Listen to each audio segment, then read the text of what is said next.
etc. Hear the Coaches Show each week on SEMO ESPN 1220 and 1470. And also at SEMOESPN.com and the SEMO ESPN app. Also, watch the Red Hawks Coaches Show webcast live at SEMOESPN.com. Now, let's go live to Wings, etc. for the Red Hawks Coaches Show. Welcome in. It is the Red Hawks Coaches Show from Wings, etc. restaurant. We're in the Cape Girardeau location today. And this is our final Coaches Show of the 2018-19 athletic season. So this is it. Until football season gets going, we'll be back at Wings, etc. We certainly want to thank Joe Hobbs and everybody here at Wings, etc. for hosting the Coaches Show as long as they have. Remember, it's always good food, great times here at Wings, etc. And don't forget, Mondays means that their award-winning jumbo wings are just 69 cents. They have food and drink specials throughout the week, so make sure you take advantage of that.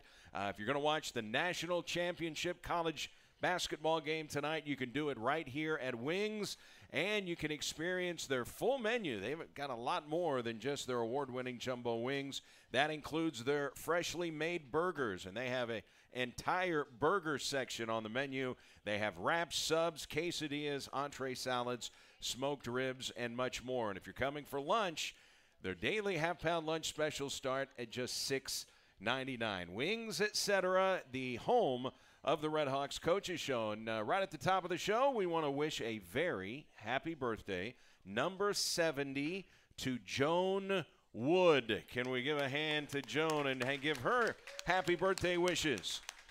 Thank you, Joan. She is tuning in today. We're going to be talking track and field. Eric Krumpecker, the head coach of the Red Hawks track and field team, is here. And you guys just had a pretty successful Saturday over in Terre Haute, Indiana, at Indiana State University. Yeah, we had a pretty good meet up there this weekend. Had a lot of good performances on the week and had great weather for it, which was a big change from last week at our home meet. So it was nice seeing some 75-degree sunny day, and we put a lot of good times out there, a lot of good performances. So we're happy with the outcome of it. And one of those performances came from Logan Bloomquist, who ended up winning 3 different throwing events. What a day for Logan. We're going to be talking to him in just a little bit. Steven Zagurski, another thrower for Red Hawks track and field, is here, so we get a chance to talk to a couple of them. But Logan Bloomquist leaving Terre Haute with 3 individual titles. Yeah, he had a big weekend. He came away in the hammer. He had a nice PR in that. He went from. Now, when you say PR, you mean personal record, right? Yep, that was his all-time best throw with it.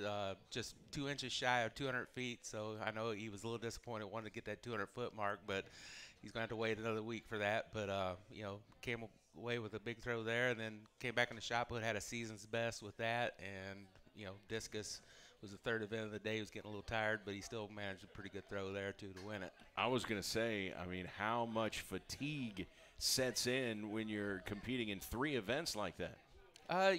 We're out there from, the first event started at 11 o'clock in the morning, so we're out there warming up at 10 o'clock, and then the last thing didn't get done until about 5 o'clock. So you're kind of on the go the whole day, standing around out in the sun, and, it's kind of almost like lifting weights almost. You're looking at all-out explosive movement, doing it over and over. And again, by the time you get to the end of it, you're starting to get fatigued a little bit.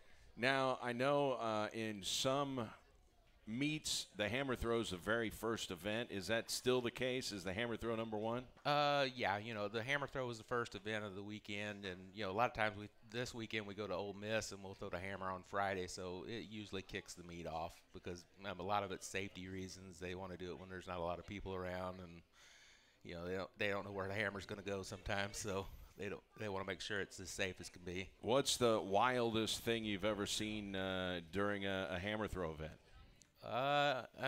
Fortunately, I haven't seen a whole lot of wild things in the hammer throw. I have seen some people get hit, though. We were to meet at Mount Sac a few years ago, actually at Long Beach State out in California, and there was some people sleeping. It was a bad place to be asleep. They were asleep down the side of the field.